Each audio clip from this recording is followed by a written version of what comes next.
I paid a $3,000 bill before my wife and in-laws cheated me and threw me out. They'll regret it. The day I met Sarah was etched in my memory, though I sometimes wish it wasn't. It was a cool autumn morning, and the smell of freshly brewed coffee wafted through the air as I stepped into a cozy, unassuming cafe on Main Street. I wasn't looking for anything in particular that day, just a quiet spot to unwind, nurse a cup of coffee, and think. But there she was, seated by the window, her auburn hair catching the soft light streaming through the glass. I remember hesitating for a moment, unsure whether to approach. She had an aura about her, confident yet approachable, a mixture of elegance and warmth. She was scribbling something in a notebook, completely engrossed. Normally I would have looked for another seat, but something about her made me step forward. "Is this seat taken?" I asked, my voice steady though my pulse quickened. She looked up, startled at first, but then smiled. "Not at all," she said, gesturing to the chair opposite her. That smile was radiant, the kind that could make a man forget his worries. We began talking, and to my surprise the conversation flowed effortlessly. She told me she was a marketing consultant with a passion for photography. I shared my work as a software developer and my love for creating order out of chaos. She laughed at my dry humor, and her laugh, it was infectious. The cafe buzzed with life around us, but for those 2 hours, it felt like we were in our own little bubble. I remember thinking how rare it was to find someone who made me feel both excited and at ease. By the time we left, exchanging numbers seemed as natural as breathing. Over the next few months we became inseparable. Late-night phone calls turned into long weekends spent exploring the city, trying new restaurants and planning a future together. Sarah had a way of making life feel exciting, like every day held the promise of something new. When I introduced her to my friends, they all raved about how perfect we seemed together. "You've hit the jackpot," my buddy Mark said one night over drinks. And I believed him, but looking back there were small signs I ignored. Her charm, though captivating, often felt rehearsed. She loved being the center of attention and thrived on praise, whether it was from me, my friends, or even strangers. At the time I chalked it up to her magnetic personality. Now I wonder if it was something else entirely, a need to control the narrative. Our relationship moved quickly, and before I knew it we were married, in a beautiful ceremony surrounded by family and friends. I stood at the altar watching her walk down the aisle in a flowing white dress. Her eyes locked on mine. In that moment I felt like the luckiest man alive. But the thing about fairy tales is that they often come with hidden thorns. If I had known then what I know now, that the woman who captivated me in that little cafe would one day be the source of my greatest heartbreak, I might have chosen a different seat that day. Instead I sat across from her, believing in the possibility of forever. Little did I know I'd just taken the first step into a life where love would soon be eclipsed by betrayal, and trust would become a distant memory. Marriage wasn't just a union between Sarah and me, it came with an entire family dynamic that I quickly learned to navigate, or rather endure. From the moment I met Gloria, Sarah's mother, I knew I was stepping into a world I wasn't prepared for. Gloria was a force of nature, an imposing woman in her early 60s, who carried herself with an air of authority that demanded attention. She was immaculately dressed, her jewelry sparkling under the light, and her sharp eyes seemed to dissect every inch of me. The first time Sarah introduced us. "So you're the one Sarah keeps talking about," Gloria said, her voice dripping with condescension. It wasn't a question, it was an accusation. "Yes ma'am," I replied, extending my hand. She looked at it for a beat too long before shaking it lightly, as though touching me might tarnish her. That first meeting set the tone for our relationship. Gloria was the lioness of her pride, fiercely protective of Sarah, but in a way that felt more controlling than loving. She had opinions about everything: my career, our future home, even the way I dressed. "A man's suit should reflect his ambition," she remarked at one family dinner. Glancing pointedly at my slightly wrinkled blazer, Sarah, to her credit, tried to mediate. "Mom, please don't start," she'd say, but her voice always lacked conviction. Gloria's presence was overpowering, and I quickly realized that Sarah often bent to her mother's will, even when she didn't agree. The real clash came when Gloria demanded a prenuptial agreement. "It's just a precaution," she said, waving her hand dismissively as though the conversation was trivial. "You never know what might happen in the future." I felt my stomach twist in anger. Gloria made it clear that she didn't trust me, and she didn't even bother hiding it. Sarah, caught in the middle, tried to justify it. "It's not personal," she said, her tone pleading. "She's just being cautious." But it was personal. It felt like Gloria was questioning my integrity, my ability to provide, and my love for Sarah, all in one fell swoop. Reluctantly I agreed to the prenup. but I added one condition of my own: if infidelity occurred, the cheater would owe the other $50,000. Gloria raised an eyebrow at my stipulation but didn't object. Sarah, however, seemed hurt. "It won't come to that," she said softly, her hand resting on mine. "You know I'd never do that to you." I wanted to believe her, I really did, but something about the whole situation left a bitter taste in my mouth. Gloria's constant meddling combined with Sarah's reluctance to stand up to her made me uneasy. Still, I convinced myself that love could conquer all. Over the next few months I became acutely aware of Gloria's influence over Sarah. Whenever Sarah and I discussed important decisions, buying a house, planning vacations, or even starting a family, she would always defer to her mother's opinion. "Let me check with Mom," she'd say, as though Gloria's approval was the final word. One night, after a particularly heated argument about finances, I asked Sarah, "Why does your mother have to be involved in everything we do?" "She just wants what's best for us," Sarah replied, her voice defensive. "She's been through so much and she knows what she's talking about." But I wasn't convinced. Gloria's advice always seemed to come with strings attached, designed to keep Sarah under her thumb and me on edge. As the months turned into years, Gloria's presence loomed large over our marriage. Her unannounced visits became routine and her backhanded comments chipped away at my patience. "Sarah, darling, don't waste your youth waiting for him to get his act together," she'd say. As though I wasn't standing right there, I often wondered how much of Sarah's behavior was influenced by her mother. Was she truly happy with me, or was she just going through the motions, trying to appease Gloria? The questions gnawed at me, but I pushed them aside, telling myself that every marriage had its challenges. Looking back, I see now that Gloria wasn't just a lioness protecting her cub. She was a predator circling her prey, waiting for the right moment to strike. And Sarah, whether she realized it or not, was following in her mother's footsteps. For a while it seemed like life was settling into a predictable rhythm. Sarah and I found our moments of peace amidst the chaos that Gloria so often brought. There were lazy Sunday mornings where we'd lounge in our small but cozy living room, sipping coffee and planning for the week ahead. We shared laughter over bad rom-coms and dreamt about vacations we never got around to taking. Those fleeting moments of normalcy kept me grounded, made me believe that despite everything our marriage was worth fighting for. But even in the calm there were cracks beneath the surface. Gloria's interference was a constant shadow over our lives. She would pop in unannounced, her sharp eyes immediately scanning the house for something to criticize. "Sarah, darling, the curtains look so dated. You really should convince David to replace them," she'd say. Or, "Why haven't you upgraded the kitchen yet? A woman deserves better." Each comment was like a needle poking at my pride. Sarah often brushed them off, but her silence during these moments spoke volumes. She didn't defend me or our choices. Instead, she seemed caught in a tug of war between her mother's expectations and her role as my wife. "Why do you let her talk to me like that?" I asked Sarah one evening, after Gloria had left. "She doesn't mean anything by it," Sarah replied, avoiding my gaze. "That's just how she is, but this is our life, Sarah, not hers. When is that going to matter to you?" She sighed as if tired of having the same conversation. "You're overreacting, David.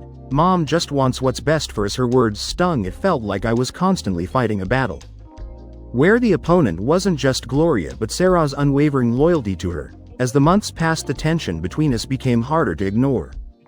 Sarah started to withdraw in subtle ways, canceling plans we had made, spending more time with her mother and dodging conversations about our future. "I'm just busy," she'd say, or "I need some space to think." It wasn't just her actions, though. It was the way she looked at me, like I was a placeholder, someone she tolerated rather than cherished. I convinced myself it was a phase, that every marriage went through rough patches. But then came the unannounced visits from Gloria, each one escalating the tension. One day she walked in carrying brochures for luxury homes in the area. "You know, Sarah, you could do so much better than this," she said, waving her hand dismissively at our home. "A woman like you deserves something grander, more fitting of your potential." I clenched my fists under the table, biting back a sharp retort. "This is our home, Gloria," I said as calmly as I could manage. Gloria ignored me, turning to Sarah. "Have you thought about the place I mentioned? It's perfect for you." Sarah shifted uncomfortably in her seat but didn't say anything. That silence hurt more than Gloria's words ever could. Even the small joys of our marriage began to feel hollow. The dinners we cooked together were marked by awkward silences. The laughter we once shared seemed forced. I tried to bring us back to what we had planned: date nights, surprised her with flowers, even suggested a weekend getaway, but every effort was met with indifference. "I'm just tired, David," she'd say, brushing me off. I started to wonder if Sarah was simply too far gone, her loyalty to Gloria outweighing whatever love we once shared. The woman I fell in love with was still there, but she felt unreachable. As if Gloria's influence had built an impenetrable wall between us, I began to retreat into myself, focusing more on work and less on trying to salvage what felt increasingly unsalvageable.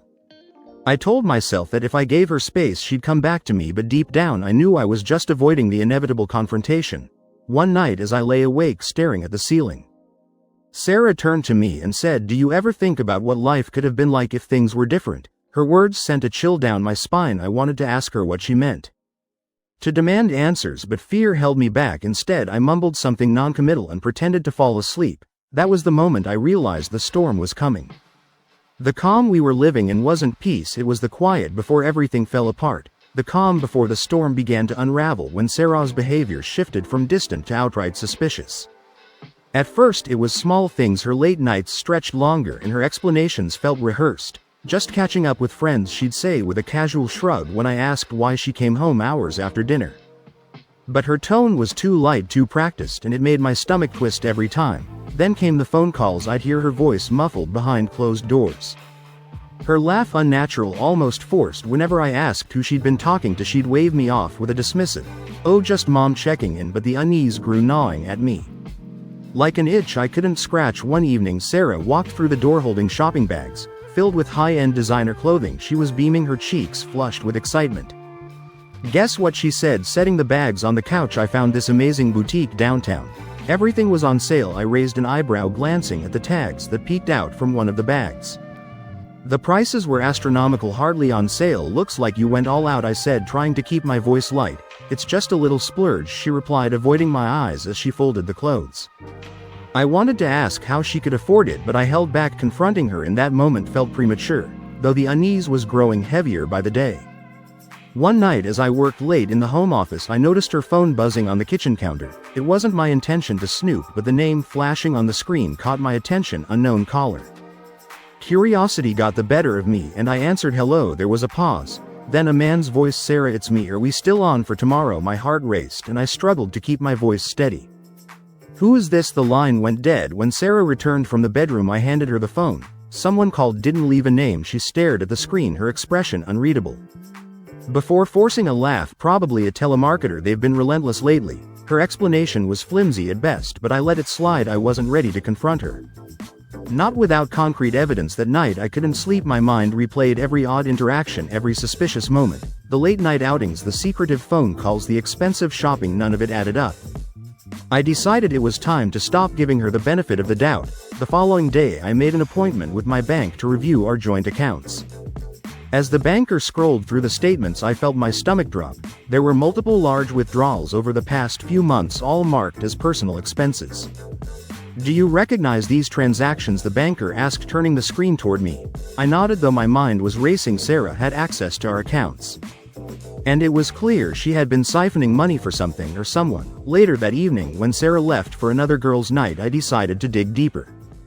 I searched her drawers and found receipts for luxury purchases, trips to spas, and even a down payment on what appeared to be a luxury suite at an upscale hotel. The betrayal felt like a weight pressing down on my chest. I wanted to confront her right then and there, but something stopped me.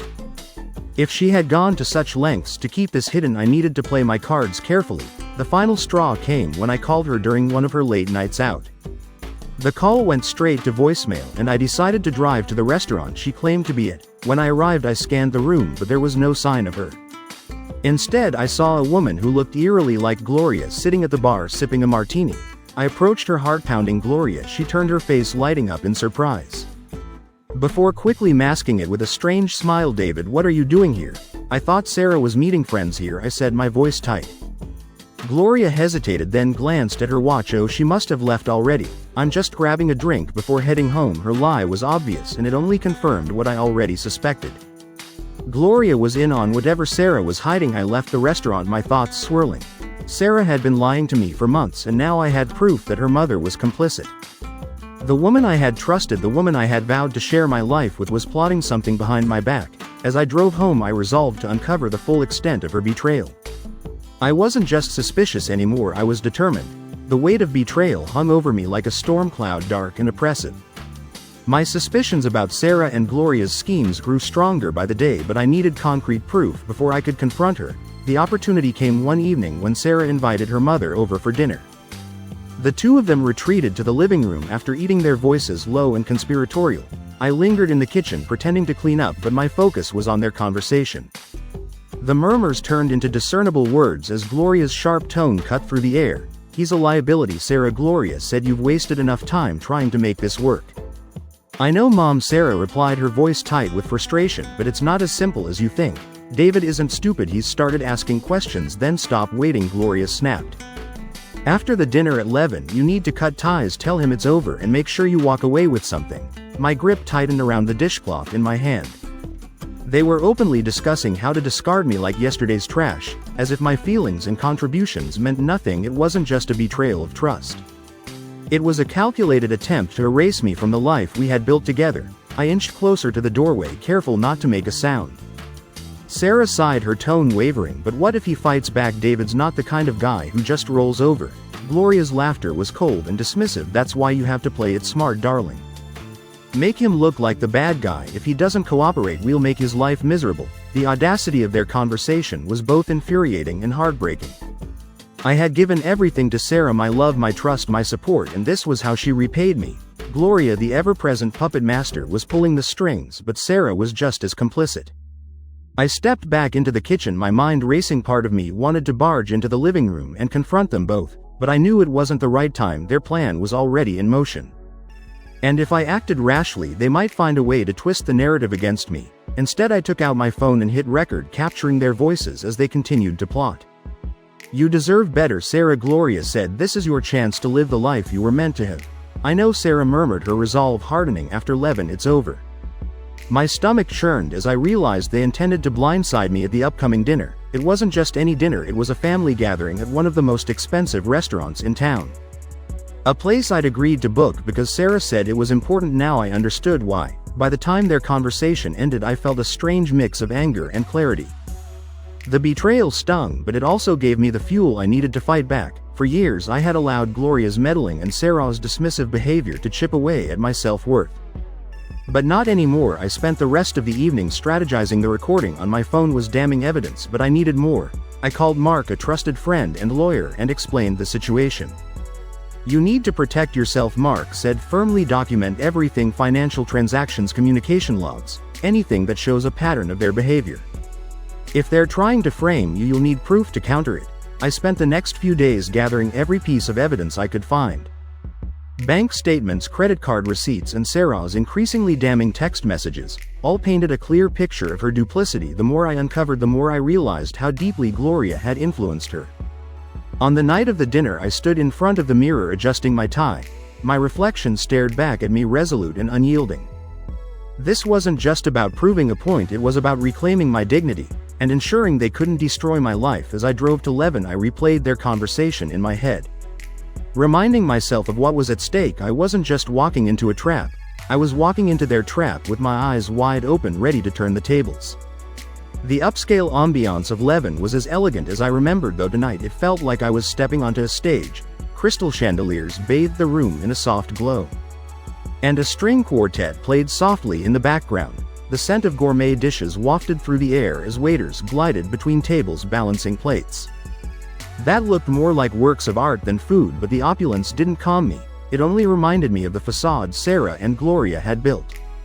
When I arrived, Sarah and Gloria were already seated at the table. Sarah looked radiant in a designer dress I didn't recognize, and Gloria, as always, exuded an air of superiority.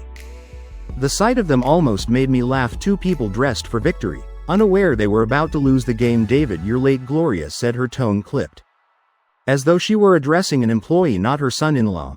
I offered a polite smile. "Traffic was terrible." Sarah didn't meet my eyes as I sat down, her fingers fiddling nervously with her napkin. I recognized the signs. She was gearing up for something. Meanwhile, Gloria carried on with forced small talk, commenting on the restaurant's decor and how fitting it was for such an important evening. I played along, nodding and smiling, waiting for them to make their move. The waiter arrived with the wine list, and Gloria took charge, selecting the most expensive bottle without consulting me. I suppressed a smirk. Let them enjoy this moment. I thought it'll be their last. As the meal progressed, the tension at the table grew palpable. Sarah barely touched her food, and Gloria's attempts at conversation became increasingly strained.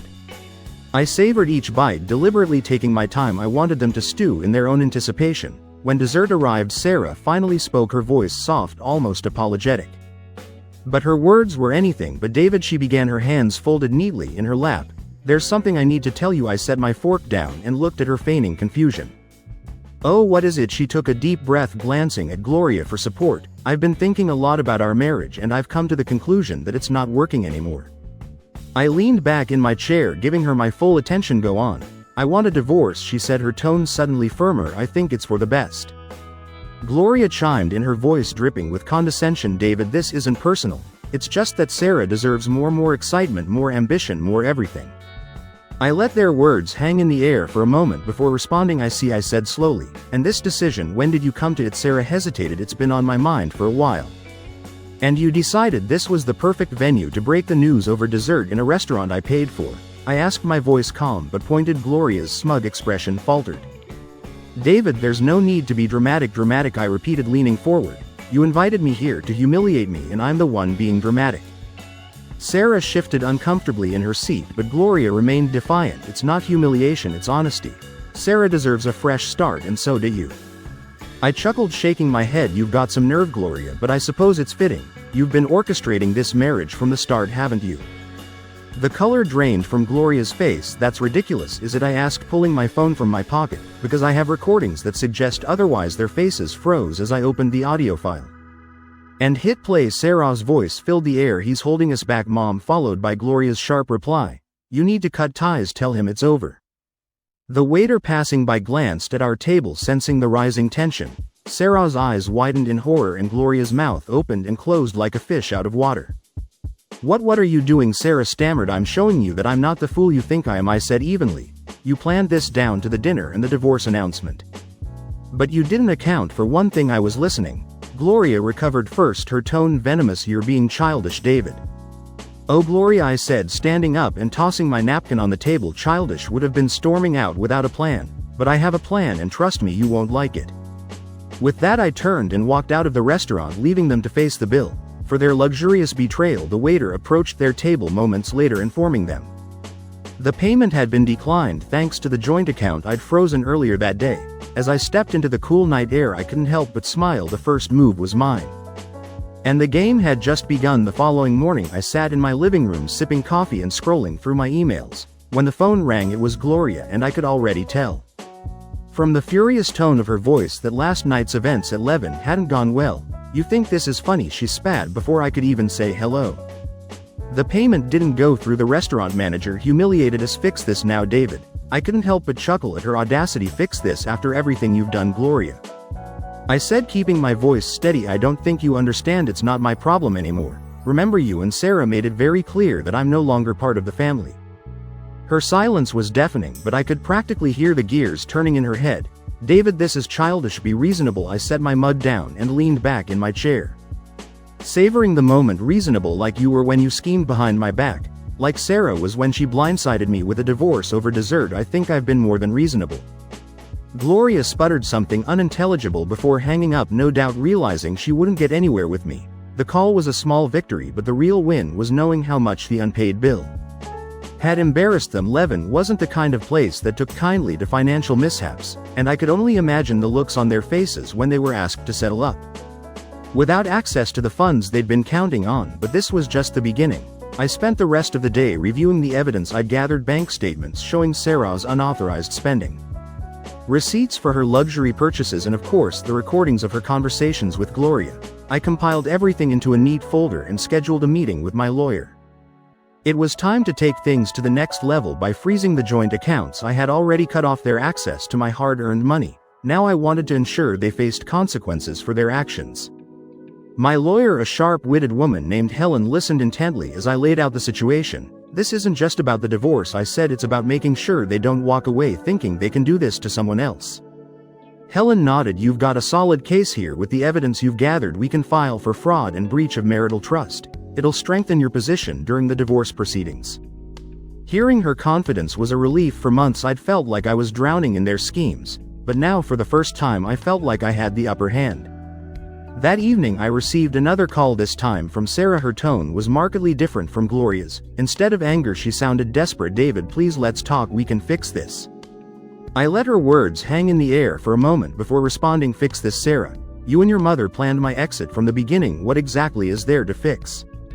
She started to cry, but I wasn't moved. For years I'd fallen for her tears, believing they were genuine. Now I saw them for what they were, a tool to manipulate and control.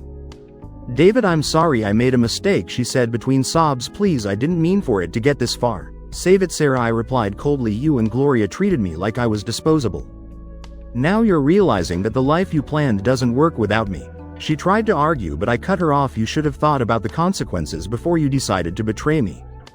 Now you're going to have to live with them." I ended the call feeling a mix of satisfaction and sadness. As much as I despised what Sarah and Gloria had done, a part of me still mourned the life we could have had. The life I thought we were building together, but I couldn't dwell on that anymore. I had to focus on the future. The next day Helen filed the necessary paperwork and the wheels of justice began to turn. Sarah and Gloria would soon find out that their actions had consequences far beyond an unpaid restaurant bill. As I sat down to dinner that night, the thought of them scrambling to cover their tracks brought a small smile to my face. They had underestimated me, and now they were paying the price. The day of the divorce proceedings felt like both a culmination and a beginning. As I stood outside the courthouse, I couldn't help but reflect on how far I'd come since Sarah blindsided me with her announcement at 11. That dinner had marked the end of our marriage. But today marked the start of reclaiming my life. I walked into the courtroom prepared. Helen, my lawyer, had done an impeccable job assembling our case. On the other side of the room sat Sarah and Gloria, looking a bit less confident than usual. Gloria's usual smugness was muted, replaced by nervous glances and whispered conversations with their attorney. Sarah avoided eye contact altogether. Helen leaned over to me. "We've got this," she said, her voice calm and steady. I nodded, grateful for her assurance. The proceedings began, and as expected, their lawyer tried to paint me as controlling and emotionally detached. Mr. Wilson prioritized his work over his marriage, the lawyer claimed, gesturing dramatically. It's no wonder Sarah sought solace elsewhere. Helen stood up, calm as ever. "Your Honor, let's focus on the facts. My client supported his wife financially throughout their marriage. He paid for her extravagant lifestyle, including luxury items and vacations, while she misused their joint accounts for personal gain. And let's not forget the prenuptial agreement." She handed a document to the judge. The mention of the prenup caused a noticeable shift in Sarah's demeanor. She had agreed to it reluctantly when we got married, dismissing it as a formality, but now it was coming back to haunt her. Helen continued presenting the evidence I'd gathered: bank statements showing Sarah's reckless spending, recordings of her conspiring with Gloria, and proof of her affair. Each piece was like a nail in the coffin of their defense. When it was Sarah's turn to speak, she tried to sound remorseful. "I never meant to hurt David," she said, her voice trembling. "I made mistakes, but I still care about him." Her words rang hollow. The judge, a stern man with years of experience, looked unimpressed. "Mrs. Wilson," he said, "it's clear from the evidence that your actions were deliberate and deceptive. The court takes these matters seriously." The highlight of the day was when the judge addressed the infidelity clause in the prenup. As per the terms agreed upon by both parties, Mrs. Wilson is required to pay $50,000 to Mr. Wilson for breach of the agreement. Gloria's gasp echoed through the courtroom, and Sarah's face turned pale. For years they had controlled the narrative, but now the truth was undeniable. The court ruled in my favor, awarding me the compensation outlined in the prenup, and ensuring that Sarah's financial gains were put to an end. As we left the courtroom, Sarah approached. "David," she began, her voice low and desperate, "please, can we talk?" I stopped and looked at her, the woman I had once loved but who had betrayed me in the worst way. "There's nothing left to say, Sarah," I replied. "You made your choices, and now you're facing the consequences. I hope you find what you're looking for, but it won't be at my expense anymore." She started to cry, but I turned away, walking out of the courthouse with my head held high. Helen caught up with me, a triumphant smile on her face. "You handled that well," she said. "Thanks to you," I replied. "Now it's time to move on." That evening I sat in my newly organized home, a glass of wine in hand. The weight of the day began to lift, replaced by a sense of closure. The divorce wasn't just the end of my marriage, it was the end of the toxic influence Sarah and Gloria had on my life. For the first time in years I felt free. The first morning after the divorce felt different. There was no bitterness, no lingering anger, just quiet, peaceful solitude. I brewed a cup of coffee and stared out of the kitchen window, watching the sunlight dance on the leaves of the tree outside. For the first time in years I didn't feel the weight of someone else's expectations or criticisms bearing down on me. It was just me, my thoughts, and the possibilities ahead. My first task was to rebuild the life I had put on hold. My career had always been stable, but during my marriage I had turned down opportunities to grow. Sarah had insisted I focus on predictable paths that wouldn't disrupt her lifestyle. With her gone, I finally had the freedom to explore new ventures. I reached out to a former colleague, Jason, who had often invited me to collaborate on a tech startup. "David," he exclaimed when I called, "it's about time. I was starting to think you'd forgotten about me." "Never," I replied. "I was just distracted, but now I'm ready." We met the next day to discuss his project. Jason's enthusiasm was infectious, and I couldn't help but feel a spark of excitement. The idea of diving into something innovative and challenging reignited a fire in me that I thought had been extinguished. Within weeks I joined his team, throwing myself into the work. With a focus and energy I hadn't felt in years outside of work, I began reconnecting with friends I had lost touch with during my marriage. Sarah had always found excuses to keep me away from them, subtly implying that they weren't worth my time. Now I realized how much I had missed those connections. My friend group welcomed me back with open arms, and soon my evenings were filled with laughter and stories instead of silence. I also started exploring new hobbies, things I had always been curious about but never pursued. Cooking classes became a surprising favorite. I found joy in creating something from scratch, experimenting with flavors and techniques. It was therapeutic, a reminder that life could be simple and rewarding without the complications of toxic relationships. The house, which had once felt like a battlefield, slowly transformed into a sanctuary. I redecorated, replacing the furniture Sarah had chosen with pieces that reflected my style. I painted the walls, added personal touches, and created a space that felt uniquely mine. Every change was a step toward reclaiming my independence and identity. Occasionally, whispers of Sarah and Gloria's ongoing dramas reached me. A mutual acquaintance mentioned that Gloria was struggling to maintain her lavish lifestyle now that Sarah was financially strained. Sarah, it seemed, was trying to mend fences with her mother, but their relationship had always been transactional. Without money to fuel it, their bond was crumbling. Surprisingly, I felt no satisfaction in their downfall, only indifference. Their chaos was no longer mine to bear, and that realization brought me peace. One evening, as I sat on my newly furnished balcony watching the sunset with a glass of wine in hand, I reflected on how far I'd come. The betrayal and pain that once consumed me had become lessons. Harsh ones, but lessons nonetheless. They taught me the value of self-respect, the importance of boundaries, and the strength I had within me. A few weeks later, Jason's startup secured its first major investor. The celebration was small but heartfelt, and as I stood among my colleagues, I realized I wasn't just moving on, I was thriving. My life wasn't perfect, but it was mine, and that was more than enough. Months passed, and the rhythm of my new life settled into something steady and fulfilling. The days of betrayal and bitterness felt like a distant memory, replaced by moments of genuine contentment. But closure, true closure, doesn't come from the passing of time. It comes from facing the past and accepting it for what it is. It was a Saturday morning when I overheard two strangers chatting at the local coffee shop. One of them mentioned Gloria and Sarah. My ears perked up instinctively. Though I didn't want to admit, I still had a lingering curiosity about their fate. "They're at it again," one of them said with a chuckle. "Fighting over money. Can't seem to keep their hands off each other's wallets." I didn't approach them, I didn't need to. Their words confirmed what I had already suspected. The cycle of toxicity between Gloria and Sarah hadn't changed. They had simply redirected their manipulative tendencies inward, turning on each other. Now that I was no longer their target, for a brief moment I felt a pang of something, a mixture of pity and relief. I pitied them for being trapped in their own greed, but I felt overwhelming relief that their chaos was no longer my burden to carry. I paid for my coffee and left without looking back. As I walked through the park, the crisp autumn air filled my lungs, and I realized how far I'd come. My life wasn't defined by their betrayal anymore. It was defined by the choices I had made afterward. Choices that led me to this newfound peace. Later that evening, I sat down with my journal. Writing had become a therapeutic outlet for me, a way to process my thoughts and emotions. I wrote about the past year, the pain, the anger, the moments of doubt, and how it had all shaped me into someone stronger. For the first time, I didn't feel like a victim of Sarah and Gloria's manipulation. I felt like a survivor, someone who had taken control of his life and emerged on the other side with dignity intact. I thought about the man I was before the marriage, the one who ignored red flags, who sacrificed his own happiness to appease others, who let love blind him to reality. That man was gone. In his place was someone who understood his worth, someone who wouldn't settle for less than respect and loyalty. The next day I received a call from Jason. The startup we had poured our hearts into was thriving. And he wanted to celebrate David. He said, let's take a moment to enjoy it. As we clinked glasses that evening, I realized that success wasn't just about career achievements. It was about reclaiming my identity, rebuilding my confidence, and finding joy in the simple things. The people around me, now colleagues, friends, and neighbors, were genuine and supportive. There was no ulterior motive, no undercurrent of manipulation. It was a stark contrast to the life I had left behind. The final piece of closure came unexpectedly while cleaning out some old files.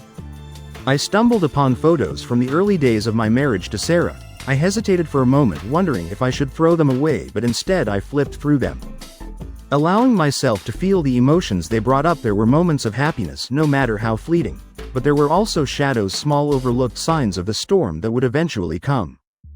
I kept one photo, a picture of me standing alone, smiling in front of a mountain landscape. During one of our vacations, I wasn't smiling for Sarah or anyone else in that moment, it was for me. I framed it and placed it on my desk as a reminder of who I was and who I had become. As I turned off the lights that night and lay in bed, I felt a sense of peace that I hadn't felt in years. The betrayal, the divorce, and the humiliation were scars, but they didn't define me.